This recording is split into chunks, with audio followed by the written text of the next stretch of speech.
See that guy? That's me. I'm carrying trays of tomato plants outside for the day. I'll take them back in at night to protect them from frost and vandals. Over 700 seedlings. And that's just the start.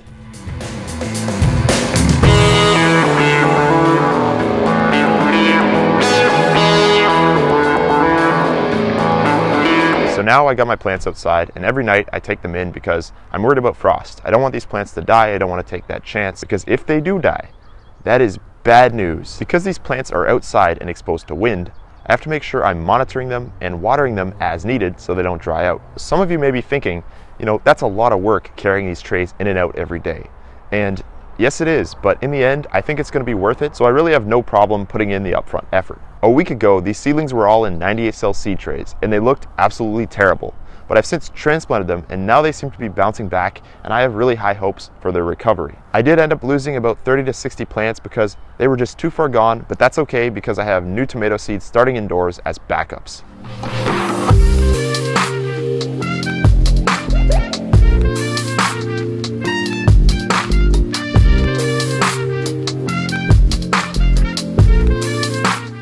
So the other day I drove a fair distance, about an hour drive, and I purchased some stakes. Now these are the stakes I'm going to be using for my tomatoes this year.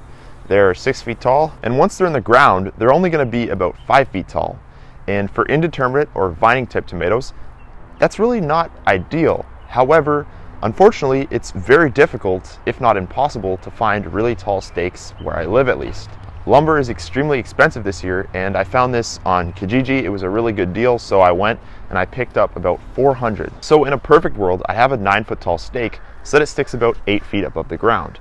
But this is not a perfect world, and unfortunately this is all I could get. I'm gonna have to make the best of it, and that's exactly what I'm gonna do. So this year I'm gonna be trading my indeterminate or vining type tomatoes. If you get confused between indeterminate and determinate type tomatoes, just think of Indiana Jones. Indeterminate, Indiana Jones, vines, swinging on a vine. That's bad. All right, so my tomato seedlings are pretty well hardened off, but now it's time to get the super hot peppers outside and get them adjusted to the outdoor environment. Also, today I have to transplant 300 sweet peppers. It's gonna be a lot of work, but it's gonna be worth it in the end.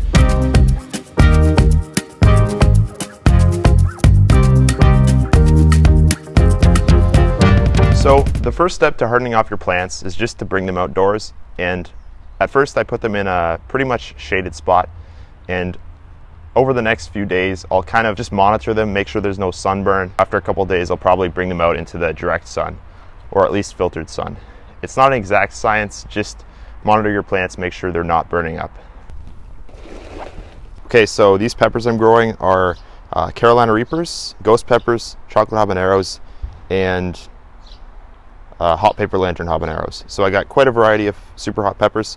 I'm also growing some less hot peppers like El Jefe jalapeno and Red Rocket cayenne. So I'm growing a good mixture of hot peppers as well as tons of sweet peppers, tons of tomatoes, cherries, sauce tomatoes, beefsteak tomatoes. I'm growing a lot of stuff this year. So you can see I have my peppers here in the corner. It's pretty shaded right now. This area might get more sun later in the day. That's not really a problem though. So just to prove to you that I know what I'm talking about, I've been hardening off these tomato plants here for a couple weeks now, and they're doing super well, so check it out. These here are the Prudence Purple. You can see they're a potato leaf variety. They're supposed to be really productive for an heirloom. And then here, I'm not sure what this is. This is white cherry, so it's a yellow cherry tomato, similar in size I think to the Sun Golds and Super Sweet 100s. And then I'm growing a ton of other varieties here, beef steaks. Like I said, pretty much every variety of tomato you could think of. So yeah, that's where I am right now with my garden. I got stuff hardening off. I'm going to be going to the farm over the next few days and preparing the soil.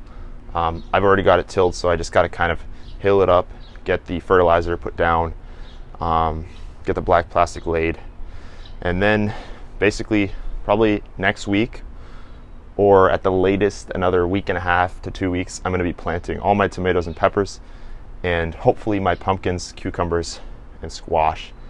I have about half my garden is tomatoes and roughly half is cucurbits, like cucumbers and squash and pumpkins.